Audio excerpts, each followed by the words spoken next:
Here's the gavel. Good evening, folks. The time is now 4:35, and I'd like to open this work session of the Cordova Recreation and Park District Board of Directors on this 19th day of June 2024. Members of the public can view the meeting live on YouTube, and the link is posted on the agenda. Members of the public are hereby notified that meetings of the Board of Directors are recorded, and requests for the video and audio recordings may be made to the clerk of the board.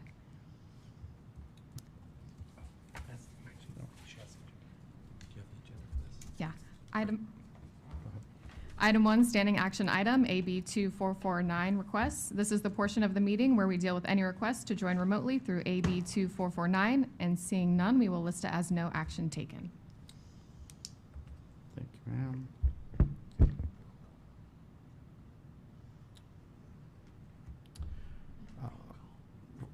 Actually, there is. Oh, there is on this one. Sorry, it's on the bottom of the page. Roll call. Director Yearwood? Here. Director Mattis? Secretary Langen? Here. Vice Chair Sloan? Here. Chair Danzel? Here. Thank you. Let's move on to item B, public comment. At a special meeting, the public comment period is limited to only those items described on this agenda per California Government Code. Members of the public may comment when the items are heard. Speakers are limited to 3 minutes. The board is prohibited from discussing or taking action on any item not listed on this agenda. And at this time, there are no requests. Thank you, ma'am. Let's move on to item C, work session fiscal year 2024-25 preliminary budget. Perfect. Item C, work session fiscal year 2024-2025 preliminary budget. And I'd like to welcome CFO Matt Goodell to the podium. All right, thank you. And thank you, Chair Denzel and board members. Welcome to the 66th Annual Preliminary Budget Workshop. Woohoo! Yeah. How many's been to all of them? Raise your hand. Anybody? No? No? What? Been to all of them? No? I think so. He's been to the most of them, though, right? For which one? Which one? He's the longest tenured board member. For what are we talking about? The workshops? Workshops. I never missed one. Just kidding, no. So I've been to the last 12, and my goal is to always make them better, to improve upon them, right? And I just came back from conference, and it's kind of interesting. Budget's always a hot topic there. And they're always pushing for us finance people to be more creative, more connected, and more comedic, which is kind of ironic. But so I'm going to get a lot of jokes every slide, so just be prepared for that. But in the end, my goal is to make sure that my presentation, my materials are transparent and understandable for the public, to be useful for staff, and then obviously to be informative for the board to make good decisions. This is a workshop, so please feel free. If you have a question, comment, we can pause, we can talk about it during the presentation. Don't have to wait till the end, but of course, if you want to, we can. So we have a lot to get through, so let's start. So the outline for today, we're going to get into 6 major topics. We're going to talk about the budget timeline and how long it takes. We're going to get into how and why we create the budget, what kind of approach and styles we use. I'm going to talk about some highlights that are kind of themes and what's happening that's different this year than previous years. We'll get into the account groups, and that's important for board members because that's what you're approving is our budget ceiling for each account group. And then, of course, we'll talk about the investment in their park infrastructure that we're going to do and capital improvement projects. And then finally, we'll talk about the final message. So that's the plan for today. All right, timeline. So it started way back in January. Feels like a lifetime ago, really does. But what finance does, we prepared the BMWs. We prepared the budget management worksheets. That's what it stands for. And so we kind of estimate what revenues are going to be, get a good footprint of what's possible. For the year, we prepare the templates for the staff to fill out. We have 47 different budget segments that we use. And then we have committee meetings. We have a public oversight committee and then a budget and finance committee, and we talk about goals, priorities, strategies, kind of what that budget is going to look like for the following year. And during that time, staff is busy putting together their spending proposals and operations spending. We also have a CIP internal team, capital improvement project team, that we meet once a month. And in April 17th, we met for a very long time. I think it was almost a full day war room session where we really dived into every park, every facility that we had. And we took a look at what potentially we could do for projects and came up with a pretty comprehensive list. And of course, we had to go through it in management review to put a filter on it to talk about the availability of resources that we had and the priorities that we were going to do for that year, plus workload, right? And so again, we met with the committees again to talk about what that preliminary draft looks like. And then that leads us here to today, where we approve the preliminary board report.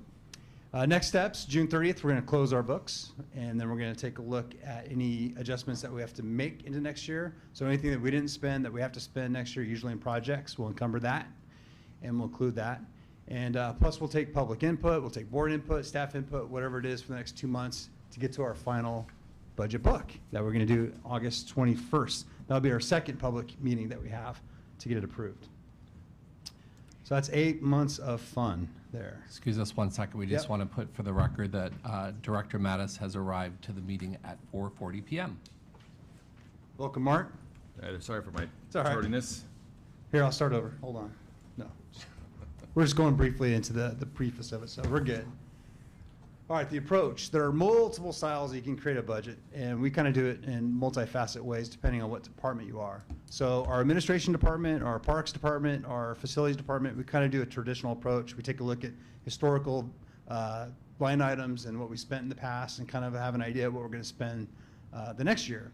Where recreation uses an activity base. They take a look at their programs, what's working, what's not working, how much staff do we need, how much rec supplies do we need to buy, and how much revenue is tied to it, what's the subsidy look like. And so they kind of take an activity-based approach to the budget. And then planning does it versus via priority-driven. And so they take a look at input from everywhere, from board, from public outreach, and staff, and take a look at contractually, safety, leverage, revenue-generating, stakeholder, like all the input that we get. And so they're kind of more performance and outcome-driven. And so those are the three main styles that we generally use. All functional approaches in how we go about our business. All right, some notes. Housing market continues to be strong. It's nuts how many consecutive years we've had in growth. But I know we took a tour, right, last year, about a year ago. I know if we did another one, it'd be even crazy the amount of new growth that has taken place since then. And so with more facilities, more parks, of course, that means more staffing, more equipment, more expenses. Luckily, the revenue side is also mirroring that, so that's good. And that's why finance is recommending that we implement the inflation factor on all our assessment districts. They average about 3%, so not that much, but enough to help out. So finance recommends that. This year, we're also recommending 36 maintenance capital improvement projects and development design of 7 new parks that are going to either start or be constructed. Crazy. So with that in mind, priorities are, of course, safety, ADA, leverage, and necessary projects to be part of this proposal. All right, now we get to the meat and potatoes. So this is the budget work.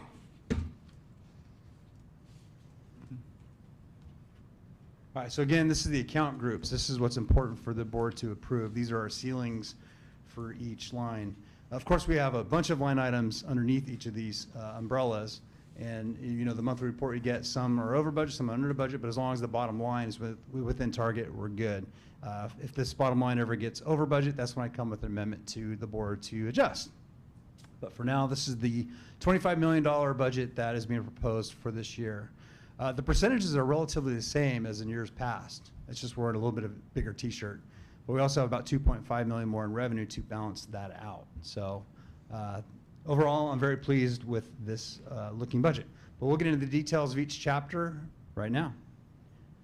Not right now. We're going to do an overview pie chart first. And so, again, the percentage is about the same, 40% for labor, 34% for services and supplies, 3% for debt, 20% for capital improvement projects, 5.3 million, fantastic. And then again, 80s for our resale of merchandise is less than 1%. So again, those are typical percentages of what we have year in, year out. Not too many major changes. Okay, so chapter 10, we're already on chapter 10, group 10, labor, salaries, wages, taxes, and benefits. There's kind of 3 main things to focus on, different from last year. One's a COLA, a second shift in positions, and third requests. At preliminary draft, I put in 2% as a potential COLA increase. HR recently received more information from our 10 comparative agencies on what they're doing, and we received quite a few responses back. And they ranged about 2 to 3%, so they're about 2.5% on average. And I know we're always talking about median. So it could be a further conversation of potentially adding 0.5% or whatever's recommended to go effective July 1st. 0.5% means about $50,000 more in the budget. So small amount in comparative to the full scale of it. So yep, that's that one. The next is shifts. These already took place during the year, but they were brought forward to the board during the year. I only put them in here because 12 months ago, if people compared the workshops, they could see what was different from the last year's. And so it's just a couple of shifts in positions, not necessarily financially. Financially though, request an additional full-time and part-time. There are one for facilities department for repairs. There's 2 administrative requests for recreation, golf, and HR to help out for administrative duties. And then 3 for parks, detail, and sports field for additional help. Of course, the underlying theme here is that we have growth, we have need, and so that's what the requests are. So if we take a look in comparative to previous years, we had 68 full-time staff, add the 5 green positions, and we're at 73 into next year. Part-time hours, there's 3,900 additional hours being asked, 1,500 from HR and admin, so that's that little bump right there. And then the rest of them are split between aquatics and recreation. Of course, we're ramping up our program since COVID, and so both those are getting 2,500 extra hours between the 2. Golf course and parks have not put in requests. They're status quo when it comes to part-time hours. So pro shop staff, park maintenance aides, status quo for next year. Okay, everyone's favorite topic, the unfunded pension liability. So we use CalPERS as our retirement platform, and about 10 years ago, the Government Accounting Standards Board requested that we disclose what our unfunded liability amount is. Not just us, everybody has to do it. And so we've always had like this $3 to $5 million amount kind of lingering out there, but we've always been funded adequately. So we're currently at 74%. We want to be somewhere between that and about 100%. And basically it means our plan assets are less than what our plan liabilities are. And so we have to make a minimum payment to kind of chew down that number. And this year is $375,000. We could save a little bit in interest if we pay one payment about $361,000. And that is the plan for this year. So I'll kind of show a graph here of what it looked like for the last 10 years that we've been disclosing this. And so again, we've always had this amount, and we probably had it even before we had to disclose it. It's just something that we had to calculate and show. It's a future liability. Pepper was always on par, but now there's like a little bit of liability for Pepper. That's the orange new plan since 2013. But what's interesting about this, we've been making the minimum payments ever since 2014, done nothing extra, and always been funded between that 70% and 85%. Last year we were funded 85%, 2024 our lowest. And then this year's our highest. So it's kind of a volatile amount that we don't have any control over. It depends on market rates. It depends on age assumptions. Like there's a lot of variables that are involved in this. So it's something to kind of keep an eye on, but it's nothing that I'm too worried about addressing right now. It's just on the books and something that we just keep an eye on if it ever gets to where we're not funded enough to have to really tackle it and throw more money at it. But right now, I think it's in a comfortable spot. So that's unfunded pension liability. And that payment we have, we're addressing that later on in the board meeting too as well. I think there's a question that's stirring up over here. I could sense it. So what would be the threshold that would cause a concern? What number we dip to would you be worried about? Probably below 50%. Okay. I'd be worried about that. Yeah. Just want to make sure it wasn't like 70. Yeah, 73. Yeah. Okay, there we go. Okay, thank you. So we were at 85. That was a good spot. And then I was actually getting scared that we'd be over 100% because if we're overfunded, we don't get the interest on that money. We can't get it back, refund it. They hold on to it until we get back to the liability that is, either zero or we owe some money. So 74, it's a good spot. Like I said, we've been about 74 this whole entire time except last year at 85. So feel comfortable. All right, so that's enough of chapter 10. Let's talk about chapter 20, services and supplies, 8.4 million. Our top 20 line item accounts represent 80% of that. So a majority of it is from these 20 line items. Pretty similar to last year, not much has changed. Of course, water, always number one. And we do have 2 new line items on this list that weren't on it last year that made the top 20, woohoo. And so one of them is rent, 2171 rent, and that's because last year we practically paid no rent. It was free for 9 months, and so that made the list. at $314,000. But it also includes our offsite storage that we have, and then we're looking into getting an additional parking lot at Mather Sports Center. It's a county-owned property that we could pay $5,000 to $6,000 a month for. So that's part of that $314,000 as well. So that one made the list. And then the second one is 2551 planning services. And so we're doing 2 feasible studies to take a look at potential projects for Mather Sports Center and the center property. And so that came in at $220,000. So that made the top 20 list. Legal fees, and I can't remember what the other one that dropped off, but that's a good thing. So overall, again, pretty similar to what it was last year. No surprises. And here's a chart by department. Parks uses about 50% of our overall services and supplies budget. Makes sense. And then admin, recreation, facilities, and then golf and planning represents the rest of the 47% split. So same as last year. These are about the same percentages that we had last year. Yes?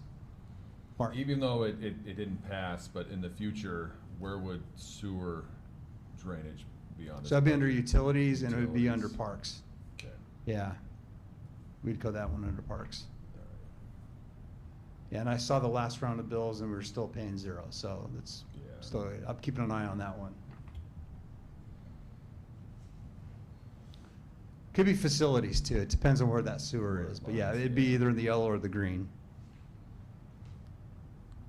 Okay, 20s. Chapter 20 done. Chapter 30 is debt service. We have 3 main categories here. We have our loan that we took in 2008. This was for the Mather Sports Center project, complex actually, for the turf, a 20-year loan that didn't last 20 years. But that's all right. We're getting near the end. It ends in 2027. Can't wait to get this one off the books. But we have a payment of $300,000 for that. And our second one was our relatively new one that we did in 2018 for the loan for the pool that we borrowed $5.5 million for, that we owe $311,000 for. This one, we won't see the end of it. It won't be in our lifetime probably, so it ends in 2048. And then finally, equipment leases. I hope I'm around. Speak for yourself, Matthew. Well, Wow. not here. How about not here? There we go. Retire. Okay, All right. retirement, Yeah. yes. Our employment time. Oh. Yeah, I guess that's not that far off, right? Because we're already 6 years into it, so, okay, yeah, good point, good point. 24 years, yeah. All right, so I'll be alive, everyone's gonna be alive. Yeah. All right. Let's be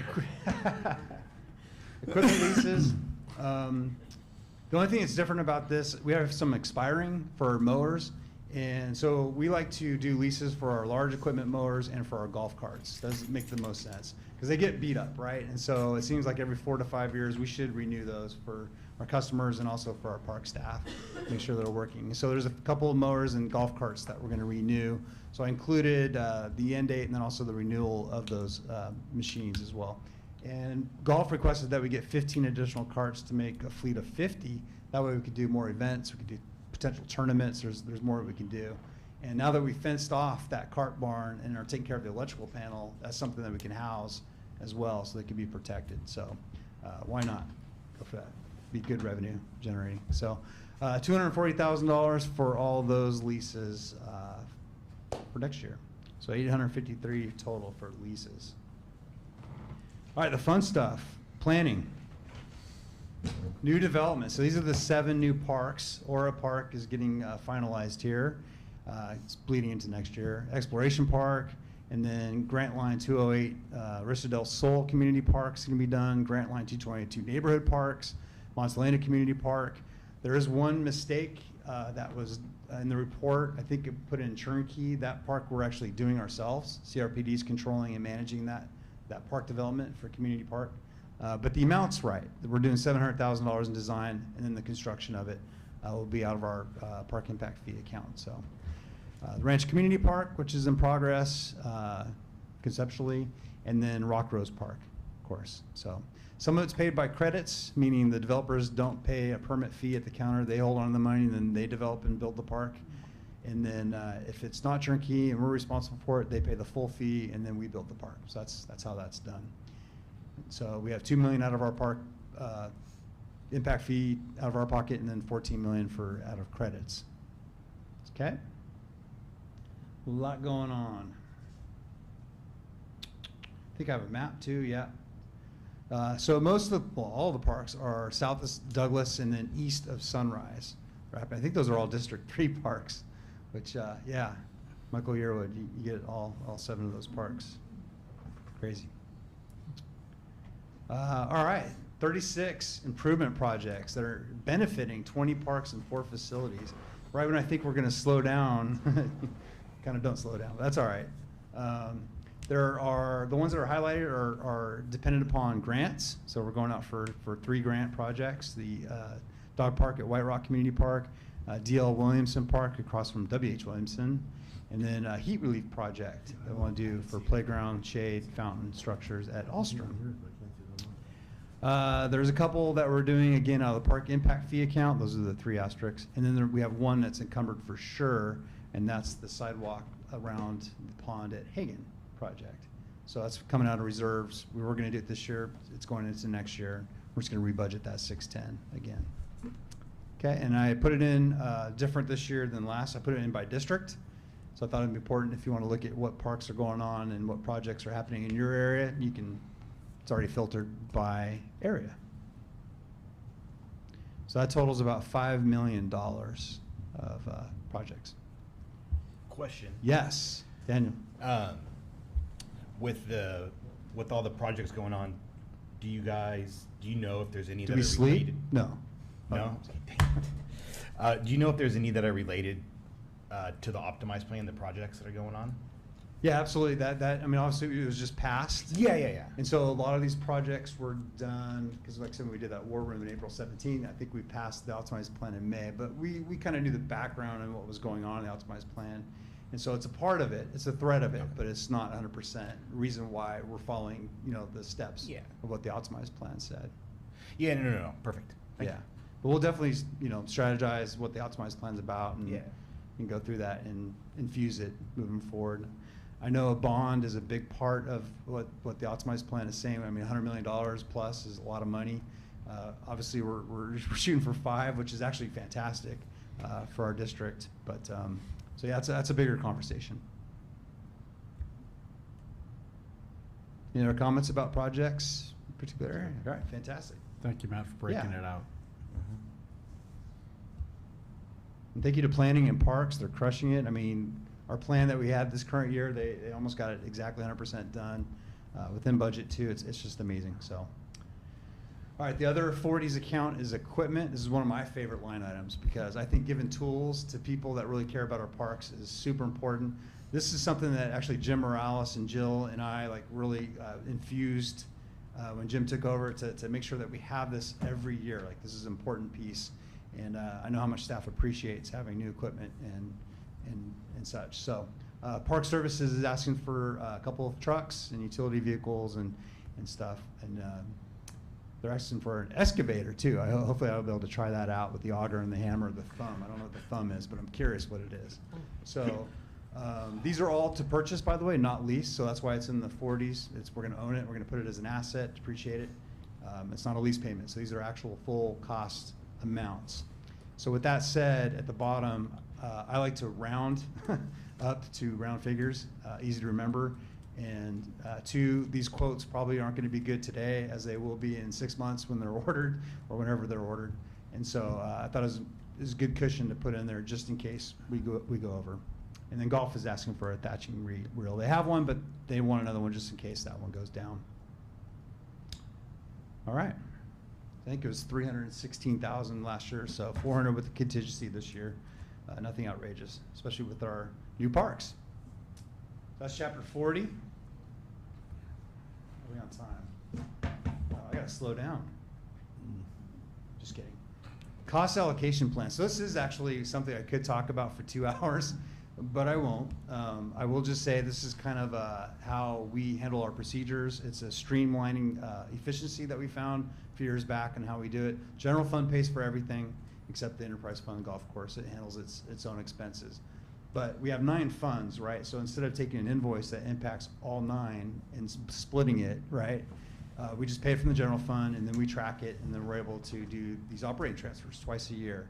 And so it really helps with mistakes. It helps with coding, our supervisors and stuff. It's just a really good streamline. And so the type of expenses that we have are 5 categories. Direct park expenses, it's pretty easy. You know, it's water, it's detail crews, it's things that we can track for specific parks. And so that's one transfer that we do to pay back the general fund. The other is indirect park expenses. That's supervisors, that's irrigation, vandalism, you know, things that we don't know where it's gonna happen, but we have to have it. And so that's reimbursed back to the general fund. And then administration and overhead, there's components of that, insurance, legal, other things. And then a subsidy. So we do have a subsidy this year, $588,000. It's the VOZ area. It costs about $1.7 million to operate. When you look at direct, indirect, and overhead, costs us 1.7. They bring in about $1.2 million. And so the general fund is not going to get $588,000 that should have been transferred to the general fund to pay back for cost. So that's considered a subsidy, and that won't be transferred. So just something to keep an eye on. We did it last year, about $300,000, and so it's just it's climbing, which is keeping an eye on it. So we'll see if we need to do something bigger down the road. Overall, it's about the same transfer that we did last year. And the final category is general special benefit. PMRID was written because all our facilities are located in PMRID at that time, that there's outside usage of those parks and facilities. And so it was mandatory that we contribute 20% from externally to help pay for those facility costs. The general fund directly pays for all our facilities, and so it's over that amount that they're requiring, and so I don't do any transfers. The general fund covers that. And so PMRID appreciates that general fund pays for the facility cost because everyone uses them, not just PMRID staff, right? Until we start expanding our facilities outside of PMRID. So anyway, like I said, I could really dive into this, but I'm not going to. It's just, I show how we collect the data for direct park expenses, indirect park admin and such. And then I just, again, total those up, do those 2 transfers, and the tax payments come in. Matt, can I ask you a quick question? Yes. So I the love sub- cost allocation plan questions, by the way. I geek out on this, so please go. So the subsidy, calm down. Yeah. The subsidy, with Elliott building those apartments and that last little bit of houses, I know that won't knock that number out, It'll help. but will it Yeah. help? Yeah. Any idea what it will help when that's? Right, so I haven't done the math yet because we do levy the undeveloped parcels to Elliott or whoever owns them. And so I don't know what that difference is of having it developed with houses and apartments. I'm not quite sure what that difference is, but I It'll think be a it little will bump, help. But not a, Yeah, not 588,000 probably, no. we're not putting in huge amenities because of it. Okay. No. Well, thank you. But taking care of the medians, the streetscapes, right, the signage, the trail, the 7 parks that are there, you know, it's just more than 1.2 million that we get in revenue for that area, so it's unfortunate, but And their level of what they're paying on top of yeah, that. yep, Well, thank you. yeah. That's what general fund's there, right, to support wherever needed, and so that's where it's helping right now. Any other cost allocation plan questions? No? That's an interesting question. No, do we get, for that senior living community that's going on the other side of Espresso, do they pay anything for that, or because those are rentals? I guess the property owner would pay something. Yeah, it depends, because it's set up, the tax report, how, depending on the type of unit that it is. So I'm not quite sure where the senior living goes, I don't know. I'm just, Yeah, all right, thank you. Yeah, because that's kind of like the same thing too, the development by Walgreens. It's single-family homes, but they're all rentals, which is a. they're all rentals, oh, so Yeah, I didn't know that, It's a community. okay. they're Yeah, it's a all- rental community. It's a rental community. That's kind of the new trend. Model. Yeah, the new model now. Hmm. We'll have to look into So whoever owns them will probably have to pay that property tax assessment for VOZ, so we'll make sure to get them. Go get them. We'll get them and the old people, no, just kidding.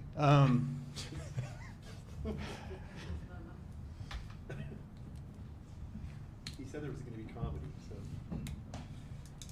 All right, chapter 70. I don't know what happened to chapter 60, so we'll skip it. I don't even know what 60 is for, to be honest, but group 70, reserve and fund balance. All right, so here we have our general fund, we have our enterprise fund, the golf course, and then all our assessment funds that we have. And the good news is, so our starting balance going into this year was 5.9 million, right? And I'm anticipating it to be over 6 million. I think it's gonna be actually higher than that. I'm conservative that way, but that's okay. And if I take a look at the budget activity that we're planning for next year, it's actually gonna increase $200,000. And that's after the subsidy for 588 going to VOZ. That's after paying for all the bills and being reimbursed. So it's actually gonna increase a little bit, $200,000 to 6.2 projected. Assessments, you know, to me, reserves are there to take on projects, to help out with cost when needed. So money in, money out in the assessments doesn't scare me as much as that general fund. Like that's the heartbeat of reserves that I really kind of keep an eye on, and is a temperature of what we're doing. And so I know there's a couple that we go over a little bit. We use a little bit of reserves, but that's why they're there. So I'm not too concerned about the assessments. The biggest change, and again, we have an encumbered project coming out of my parks, that's why that one's that high, is the park impact fee city. And so we have an account that the city collects for us on our behalf for park impact fees from the developers. And it was sitting about 20.5 million going into the year. We think it's about $3 million in permit fees collected, 23. But now we're going to start using those funds to pay for park construction, the ones that we're in charge of. And so that Montalena Park will be coming out of that fund next year, anticipated. About 13 million, 3 million again in money received, so that's why it ends up at 13 million. So anyway, it's an account that we collect park impact fees and then we use the funds. I think I have a nice chart, yep. That shows, so the park impact fee is the green line, so it goes up, it goes down. It's a construction fund account. The assessment funds, kind of want to keep that one level and available for projects or emergency reasons. And the general fund is one, I kind of always want that one to steer upward. Last year, I think it's actually increased every year since I can recall. I think we've been building reserves since 2012, I think, is when that number started going up. So anyway, and then the other is golf course and the center property, our district-wide account that we have. It's pretty stable and not much in it, but a little bit. Any questions about reserves and using reserves and why and how and Well, philosophy? Is there a policy for, our, like our main general fund or our budget is this amount and our reserves are a certain percentage of that? Yeah, so I kind of put it into 5 buckets. Okay. The first bucket of reserves, I want 50% of that annual revenue because that pays for the next year's, because we don't get our tax payment until January, right, halfway through the year. So I think it's important that we have at least that to pay for bills and not have to borrow. So that 55% bucket. And then another for emergency. And so that's the biggest thing too when I go to these conferences. Everyone talks about disasters. Everyone's dealing with hurricanes and tornadoes. I know we don't have to deal with it here, but we still have our own. We still have fires and things that happen, floods, earthquakes. But so always important to have an emergency fund. And then to do something cool, like a new amenity, so if someone wants a dog park, obviously we don't have the maintenance funds to sustain it, but if we have additional reserves where we can, we can take on a new amenity and support it, that's another bucket.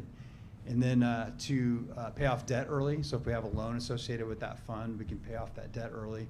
And then start not max taxing. So if we are collecting enough, we can slow that down as well. So that's kind of what my reserve policy speaks to, are those buckets and why we need to have reserves. Okay, good.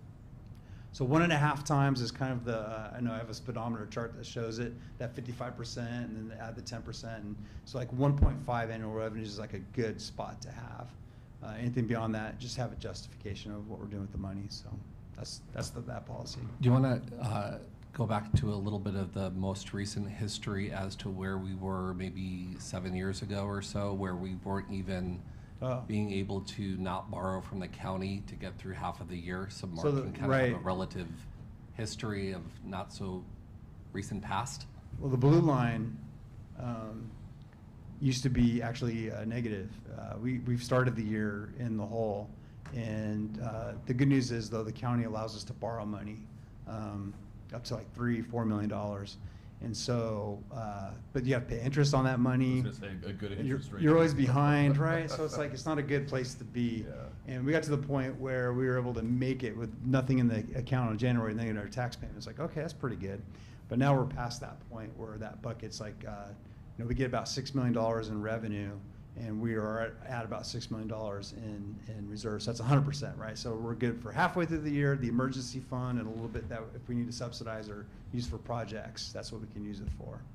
But yeah, that's why you gotta bring up the past, Patrick? Well, I mean, it's important to see where I we know. were, because he wasn't here. So Yeah, it's yeah, important yeah. to see where we were. We're building those reserves every year, so we don't have to borrow through dry period finance, which is really critically important for us Absolutely. to continue to grow in that direction. And we gain interest now that we have money in the bank. Not only are we paying it Right. out interest, but we're actually getting interest. Exactly, So. exactly. And then, so you're just being conservative, just thinking that assessments might drop a little bit this year? No. Well, we're using the money. You were using, okay. Yeah, so that's the encumbered project. So Okay. we built it up. Now we're actually going to use that funds for the Hagen project Oh, and for okay. cost.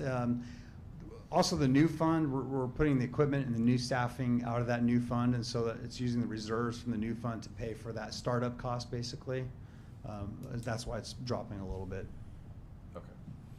Yep. Good questions. This is awesome. All right, chapter 80, commodities. So this is our merchandise resale. Pretty similar to last year. I think it's exactly the same amount. Maybe a little bit more in golf. But we have 4 areas that we buy, put sales tax on and sell. And that's the golf course, Mather Sports Center, aquatics, and our teen hideout center. And so obviously golf is the biggest component of that, where we buy about $100,000 worth of goods. And then we turn around and sell that. And we're hoping for about $218,000, so almost 100% profit margin. So if we take a look at that, that's a good profit margin at that $100,000, 100% of what it costs. So pretty good there. That's the history of what we bought and what we sold. And the pro shop can always go on if somebody, say you guys go through all your inventory in 3 months, you guys are totally fine to keep continuing? If we go through the, Yeah, so with that's kind of your- funny, so. 'Cause I know you guys came to us Chair last- Danzel's always said, how come we never ask for more money? Because it seemed like that was one of our budget amendments, because we Yeah. did that, especially when golf picked up since COVID, right? And so we have been selling a lot more. I think it was 25, 30,000 not that long ago. Now Yeah. it's 105,000, right? And we're very good though about keeping our inventory low. Like we used to Okay. have bags and shoes and just expensive clubs hanging out in the golf shop. And to me, that's a liability, that's a risk.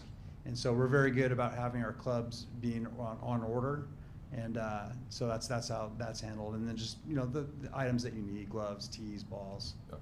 glove, yeah. Do we get better rates for wholesale when you do the mail order, or is it? I don't know the difference in, not sure. Chase would probably actually, yep, he's saying yes. Okay, good. Yeah, because Chase was actually out there during COVID years, doing a great job turning that around, so, yeah. Okay. I have about 15 minutes. There's still more to come. We're not done yet, but this is the flip side. So we just spent 8 chapters of what we're spending, right? That's a lot, $25 million exactly. So we use 4 main kind of divisions of how we balance that out. Taxes is by far the largest. It's about 70% of our overall revenue. So that's our property tax revenue, and then our special assessments that we have on top of that represents about 70%. And then we have development park impact fees. We have cost recovery fees that we're able to bill out for our time. And then, of course, our cost recovery in recreation in our programs. So we have golf course fees, property use, rentals, and the programs themselves.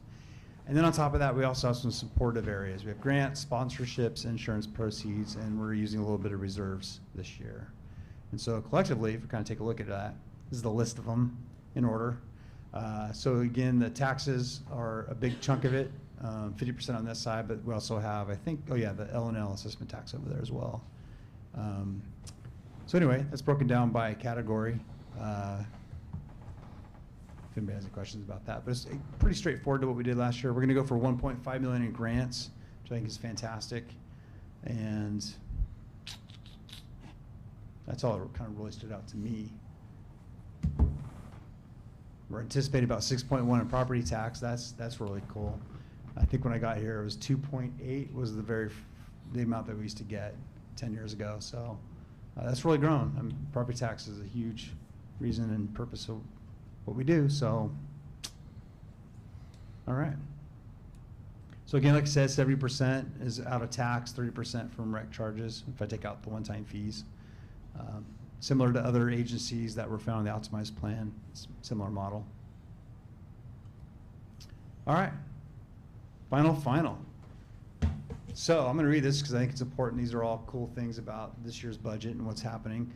Pleased to deliver a balanced budget of revenues and resources that support operation and spending plans for all our divisions, parks, recreation, planning, and administration. Capital improvement and maintenance project plan for 36 projects. I think that might be the most we've ever done in a year. Design and construction of 7 new parks. I know that is. 2 feasibility studies for the Mather Sports Center and the center property. An equipment and fleet plan that supports our parks and facility services.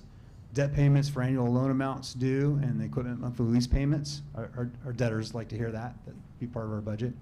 Employees with full-time staffing requests and a 2% COLA without plan for layoffs or furloughs. I say that, like Patrick brought up the past, like that was the thing that we had to talk about being part of the budget. Like how do we offset it? Potentially that. I like to say without plan for layoffs or furloughs. Additional staffing necessary for our Parks Department or facilities and human resources. Extra parking for customers at the Mather Sports Complex. That's going to be awesome when it happens. Subsidy for assessment district villages of Ziffadale, it is what it is. And the general fund ability to operate without dry period financing borrowing. So we talked about where we used to have to borrow from the county for the first 6 months of the year.